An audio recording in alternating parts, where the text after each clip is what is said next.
For some obscure reason, I've decided to sell my soul to the devils of Warner Bros. And actually see a Minecraft movie. Please don't ask me what I was thinking, because I don't know myself. But I decided to go see it in 4DX, because, you know, why not? In the vain hope that if the film is awful, like a lot of people saying, the special effects could at least semi-make up for it.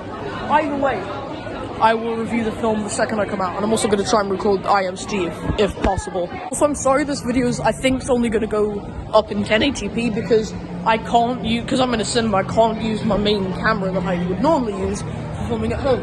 However, when I do get home after, when I actually review it, we should be able to be filming in 4K, but the stuff from the theatre will only be in 1080p, so sorry. Just because there's no way they'd let me bring my normal camera into a cinema, so I have to settle for using a phone. But still, I try and make do. So humans, I'm in the cinema. We have motion seats, we've got fog machines at the front, the special effects I think are going to be amazing. And fingers crossed the film's pretty good too. And I've been lucky enough to bag a front row seat, which is awesome. Well humans, that was interesting. The 4D definitely added a lot to it. We've got to keep the glasses as well. But I will get into my full review once we are back home with a proper camera and a proper set, because I cannot film in this lighting. Right, a Minecraft movie. It's an interesting one. A lot of people love it. Quite a few people hate it. And now having seen it, hate to be the awkward middleman, but I'm kind of somewhere in the middle. By the way, there will be spoilers from this point on, so this is your spoiler warning right here. Please, if you haven't watched the film yet and you don't want to be spoiled, don't watch the video. Thank you for watching the intro. Now, it was interesting.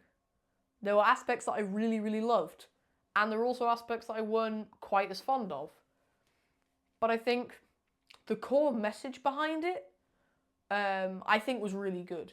The concept of celebrating creative people who aren't necessarily the cool people in society, the ones who are encouraged to think outside of the box, who aren't necessarily as popular, but are just as creative.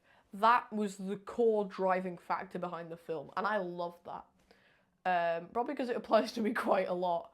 But I think, yeah, as a baseline message, the running theme of the film of the creative people aren't necessarily the most popular ones, they should be celebrated just as much.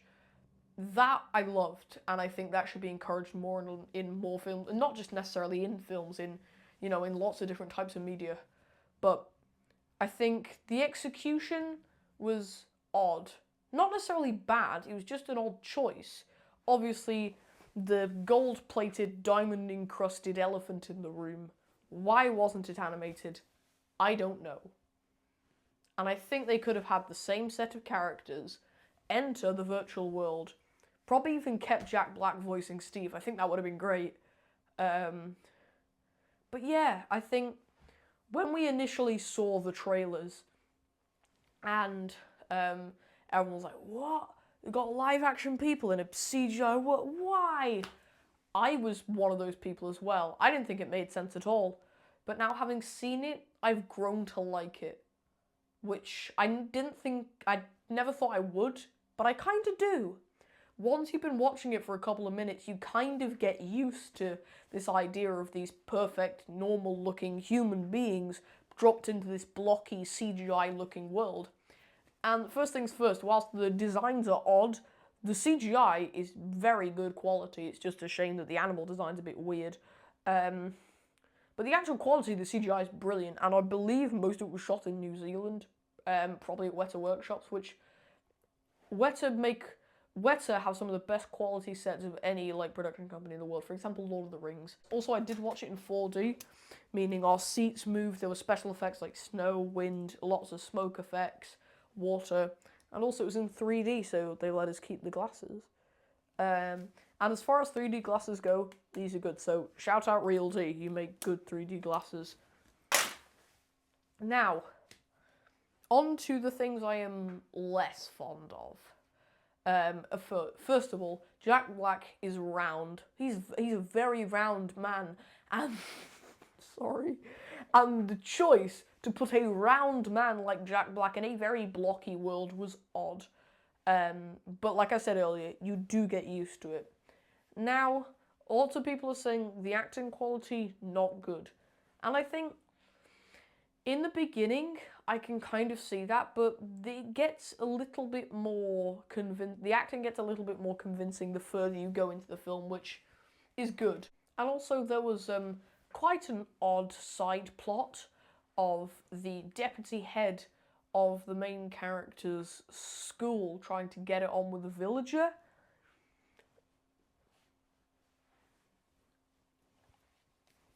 That was a bit weird. And it all accumulates in a post-credit scene, which I'm not going to go into for your sake as much as my own. But I think the base plot of the movie goes a little something like this. Four normal characters, four human characters. Garrett, the garbage man Garrison, he was a champion arcade player in 1989. Dawn, who is a, mobile zookeeper. Henry, I think is his name, he's the main character, the creative little kid. And his big sister all enter the overworld and meet Steve. And I gotta say, when Jack Black said, "I am Steve" in that cinema, there was applause off the crowd. Here, I'll play you a clip. Who are you? I am Steve.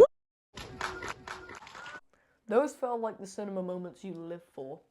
A round man standing in a blocky world saying, "I am Steve," and then 200 people, it's probably a lot less than 200 people, applauding that. And also, according to the staff, it was happening consistently. Every single time they said, "I am Steve," there was applause from the crowd.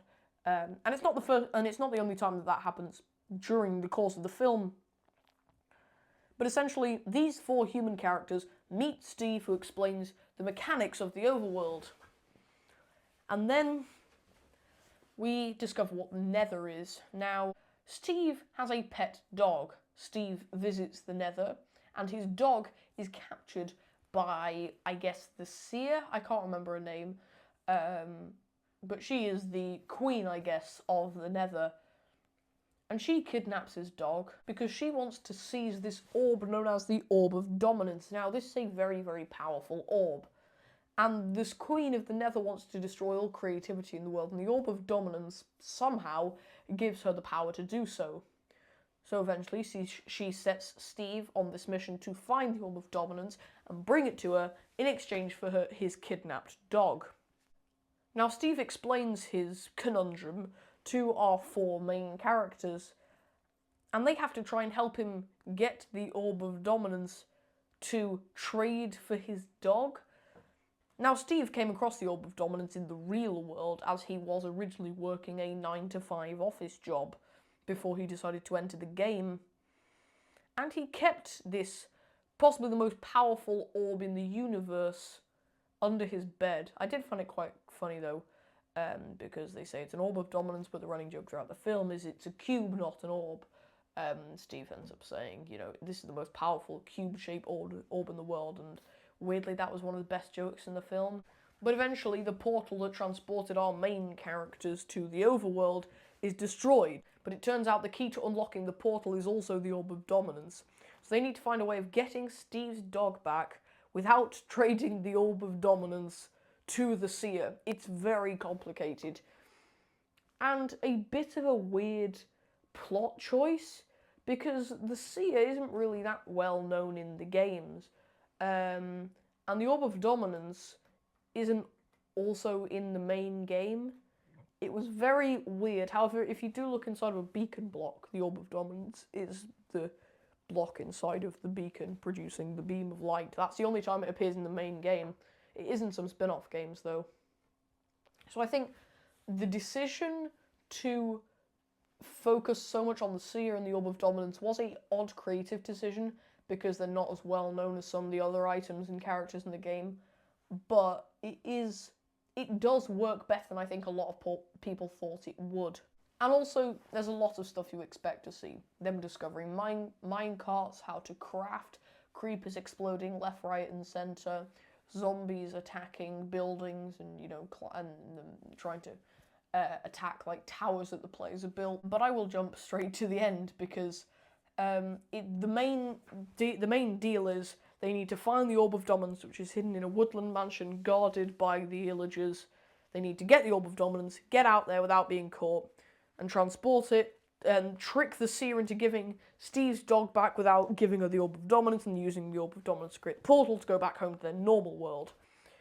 And, again, like I said, it is an odd plot choice, but it does work better than I thought it would, I guess. So, to cut a long story short, Henry, Steve, and Garrett, I still can't pronounce his name in an English accent, get separated from the rest of the group. However, both of them continue along their separate paths, and eventually they recoup inside of a home they've built out of one of the shrooms, after Steve, Garrett, and Henry have stolen the Orb of Dominance from the Woodland Mansion. They succeed, they trick the seer into giving Steve his dog back, and the four main characters decide to go home. And then there's this kind of weird scene in front of this blue portal, which is the portal back to the real world, where they're trying to convince Steve to come with them, and Steve just says no. And then eventually, once they're all gone, then and only then does Steve decide to jump in said portal and go back to the real world, back to his normal 9-to-5 office job. Bit of a weird decision on Steve's end, but eventually things all turn out. Garrett, the garbage man, owns this game store that isn't doing very well financially, and Steve manages to turn it around into something that's thriving. Henry embraces his creative side and builds jetpack he shows to the school bullies. And Dawn managed to build a thriving zoo business. Yeah, they all accomplished the thing that was holding them back, I guess, that they wanted to do but weren't able to. And also, Henry's big sister opens a self-defense school after experiencing the Nether fighting piglins. The piglins played a lot bigger of a role than I thought they would have. Because, again, I thought I would have seen more zombies and less piglins than I did. Anyway, I'm not very good at explaining plots. I did the best I could. But now for the big question. Should you spend your money watching the film?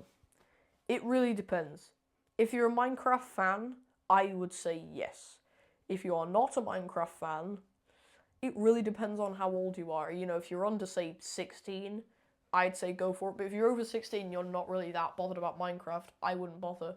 Because there are loads of jokes in there and loads of references that only you know, pretty serious players would get. And for those serious players, it's great. But for everyone else, it just feels a bit weird in the theatre where half the people are laughing or clapping, and then half of them are just looking around a bit confused. Also, the scene in which Jack Black says chicken jockey was hilarious and got another round of applause from the crowd. So yeah, in conclusion, if you're a Minecraft superfan, go for it. If not, I probably wouldn't bother, because you're going to miss a lot of details, references, and jokes that it'd just be a shame to miss out on. So yeah, that's my initial thoughts on the Minecraft movie. Hopefully I'll be able to get this video out the day after I film it. So thank you for watching, and if you're a Minecraft fan, you know, go watch it, because if you're serious about the game, then I think you'd like it. But if not, just don't bother. Anyway, that's my thoughts, and I'll see you in the next video. Goodbye.